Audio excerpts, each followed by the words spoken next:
Hello guys, welcome to my channel world of embroidery. आज मैं आपको इस डिज़ाइन को बनाना सिखाऊंगी और इस डिज़ाइन के अंदर ये जो फ्लावर बनाएंगे उस फ्लावर का नाम है लिली ऑफ द वैली। तो चलिए शुरू करते हैं कि इसको कैसे बनाते हैं और वीडियो को आखिर तक ज़रूर देखिएगा। तो चलिए शुरू करते हैं बनाना कि कैसे बनाते हैं और किन टाकों का यूज़ करते हैं। सबसे पहले इस डिज़ाइन के अंदर हम इस लीफ को बनाएंगे, वो भी हेरिंग बोन स्टिच से। तो इसके लिए सबसे पहले हम सुई को यहाँ एक किनारे से निकालेंगे। इसके बाद यहाँ इस आउटलाइन के ऊपर एक छोटा सा टांका लेंगे, वो भी इतना।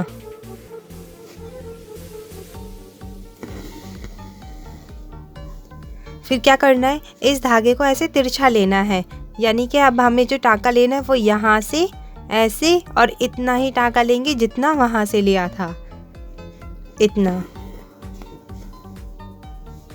फिर अब ये जो टांका है अगर इस तरह करेंगे तो ये इस टांके को क्रॉस करेगा, तो यानी कि अब हमें ऐसे टांका लेना है।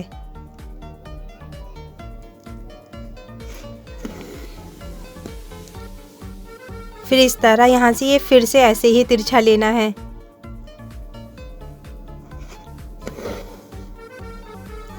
इसी तरह इसको क्रॉस में करते हुए बनाते हुए जाएंगे तो ये हमारा हेरिंग बोन स्टिच बन जाता है। और इन टाकों की जो दूरी है वो एक बराबर लेनी है और लंबाई भी। अब आप देख रहे होंगे कि ये टांके एक दूसरे को क्रॉस कर रहे हैं, इसलिए इसको मच्छी टाका भी कहा जाता है।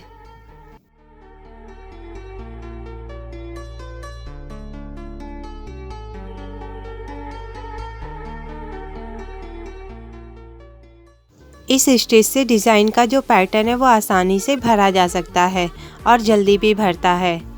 साथ ही इस स्टिच को बनाते समय जाली बनती है, जिससे डिज़ाइन और भी सुंदर दिखाई देता है। जैसा कि आप देख रहे हैं इस स्टिच को बनाते समय किस तरह की जाली बन रही है, जिससे ये पत्ती कितनी खूबसूरत दिखाई दे रही है।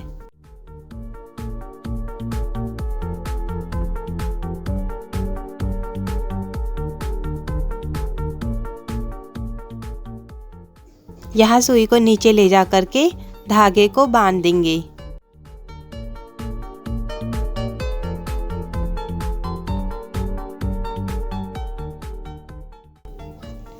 अब आप देख रहे होंगे कि यहाँ पर हमारे जो टाके वो एकदम सामने बराबर से आ रहे हैं, ऐसे और ऐसे, लेकिन यहाँ पर कुछ ज़्यादा ही तिरछे जा रहे हैं। इसकी एक वजह है, क्योंकि यहाँ पर ये दोनों जो लाइनें थी हमारे डिज़ाइन की वो बराबर थी, लेकिन यहाँ पर ये एक छोटी है और एक बड़ी है। तो इस डिज़ाइन को फिल करने के लिए हमें यहाँ पर ये छोटे और बड़े टाँके लेने पड़ेंगे, ताकि जो हमारा डिज़ाइन है वो अच्छे से फिल हो जाए इस टाँके से। इसलिए यहाँ पर छोटा टाँका लेना है और यहाँ पर बड़ा टाँका लेना है।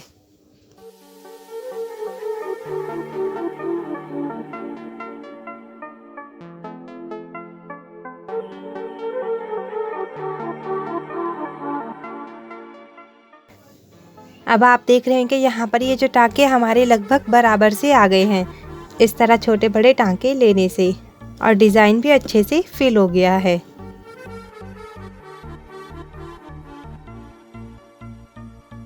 तो अब आपको पता चल गया होगा कि हेरिंग बोन स्टिच बनाते समय, किसी भी डिज़ाइन को बनाते समय, कि किस तरह इसके टाँके लेने हैं।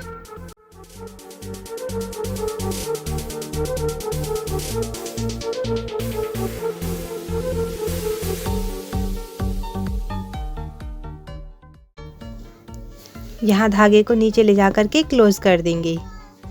अब बनाएंगे हम इस वाली डंडे को। इसके लिए सबसे पहले हम क्या करेंगे, कच्चा करेंगे, यानी कि रनिंग स्टिच।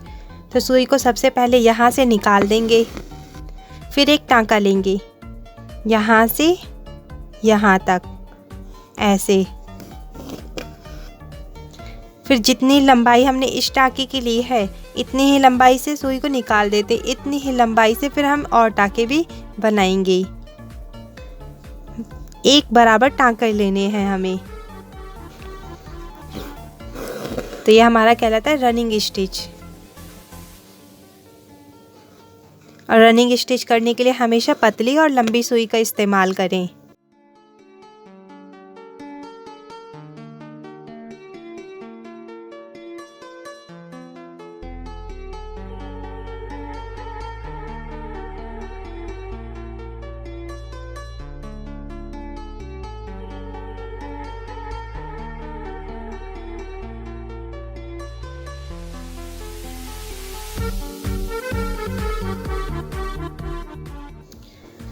अब इस डंडी के ऊपर हमने बनाया था रनिंग स्टिच। अब इसके बाद क्या करना है, येलो धागे से हम इसके ऊपर धागे को लपेटेंगे।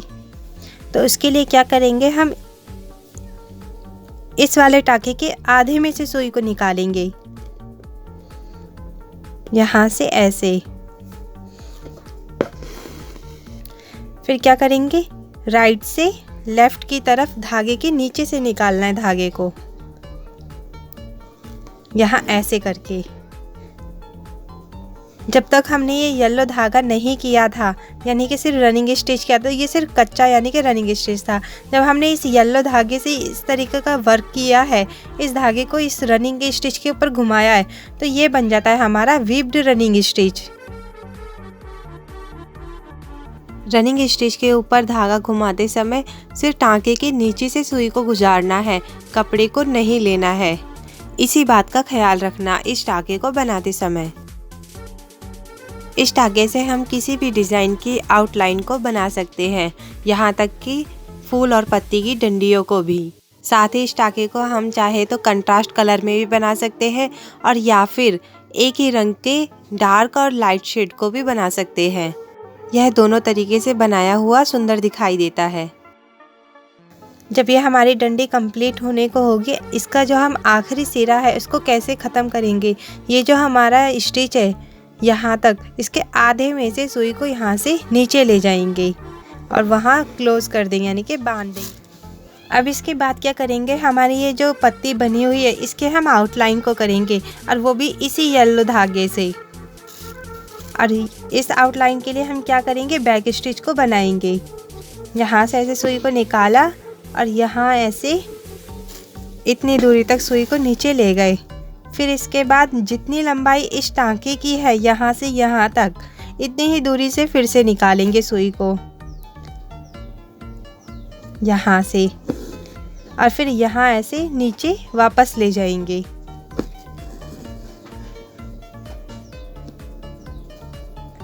और इसी तरह इसको बनाना है, और ये हमारा कहलाएगा बैक स्टिच।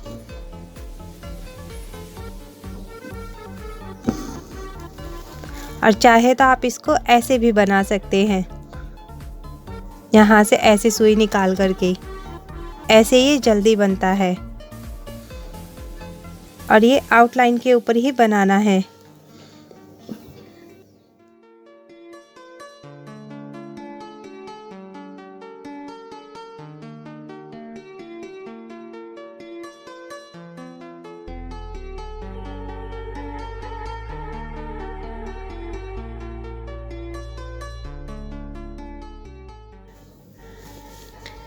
अब इन बूटियों को बनाएंगे, वो भी भरकर, और वो भी साटन स्टिच से।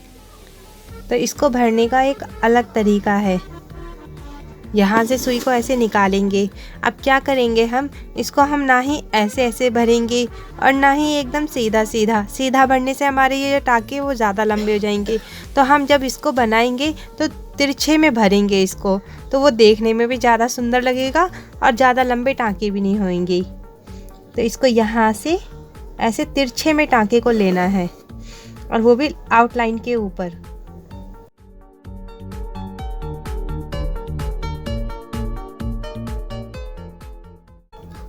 छोटे डिज़ाइन साटन स्टिच से भरे हुए बहुत ही अच्छे लगते हैं।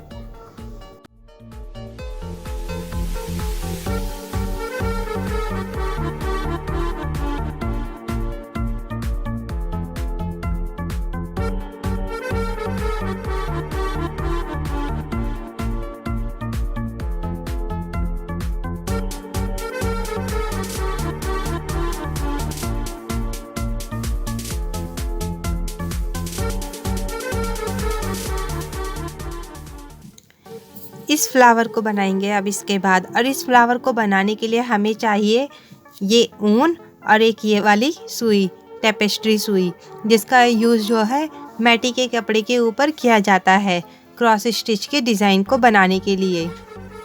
फ्लावर को बनाने के लिए हम इस तरह की कोई भी ऐसी चीज़ ले लेंगे जिसके ऊपर हम धागा लपेट सकें। इसके बाद इसके ऊपर हम धागे को ऐसे लपेटेंगे। और इसे दोबारा इसी के ऊपर लपेटना है, वो भी हल्के हाथ से। और फिर क्या करना है, तो ज़्यादा सा लंबा धागा लेकर के और इस धागे को कट कर देंगे।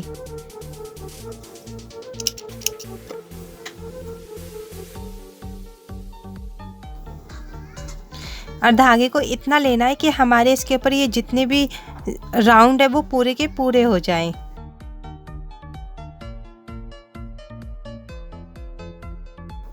इस धागे को सुई के अंदर ऐसे फिरा लेंगे।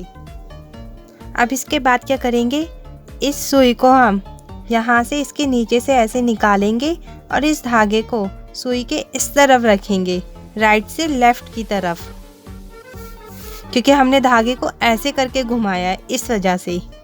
अगर हम इस तरफ से ऐसे घुमाते तो हम इस तरफ करते,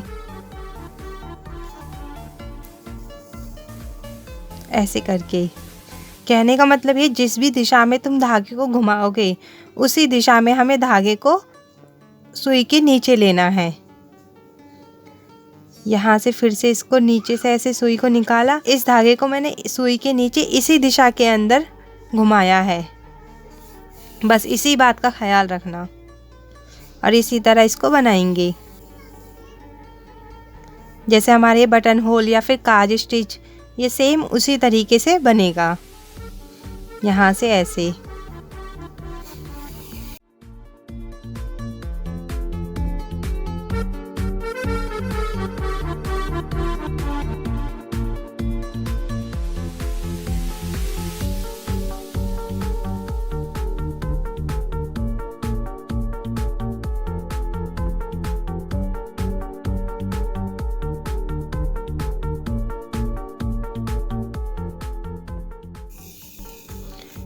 ज़्यादा लंबा धागा होने पर धागा कई बार उलझ जाता है, तो इसलिए आराम से करना ताकि धागा उलझे ना।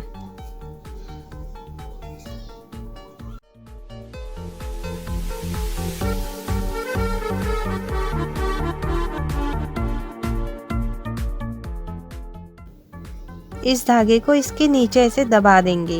हम टाँका लेते हैं, इसी के साथ आ जाए आसानी से ऐसे।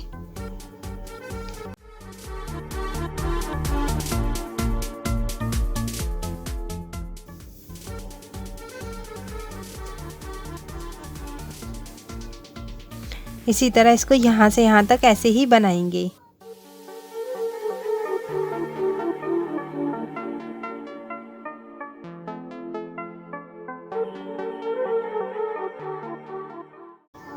इसके बाद क्या करेंगे, हम इसको इसके अंदर से निकाल देंगे ऐसे। और फिर क्या करना है, हमें एक टाँका और लेकर के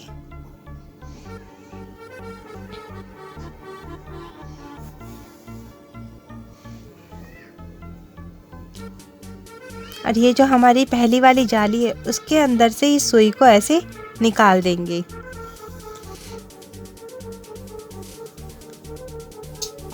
ऐसे। और फिर क्या करना है, हमें यहाँ एक जाली को, यहाँ पे एक कुंदे को छोड़ करके दूसरे कुंदे के अंदर से सुई को ऐसे निकालेंगे और इस तरह यहाँ पे एक लूप बनाएंगे ऐसे। हर दूसरे लूप को पकड़, मतलब कि टाँके के अंदर सुई को देना है और एक लूप बनाना है। यहाँ पे एक को छोड़ के दूसरे टाँके में लेकर के धागे को ऐसे निकालना है। इस तरह हमारा ये लूप बनता हुआ चला जाएगा। और इस धागे को इसके नीचे रखना है।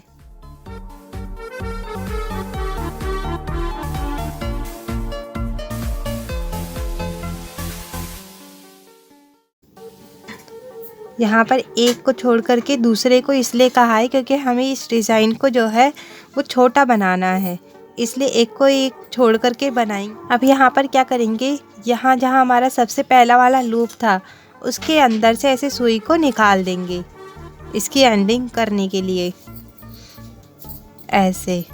और फिर इसके बाद एक मोती को लेंगे, एक मोती को इस तरह से लेंगे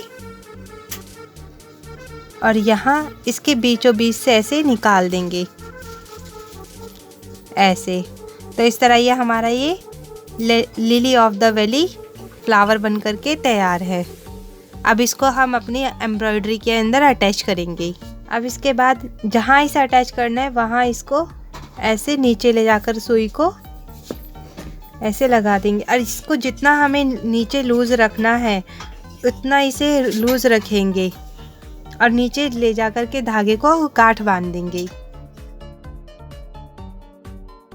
यहाँ पर धागे को बांध देंगे और इस धागे को बांधने के बाद ये जो रनिंग कच्चा है हमारा, इसके अंदर धागे को लपेट देंगे। उसके बाद इस धागे को काट देंगे।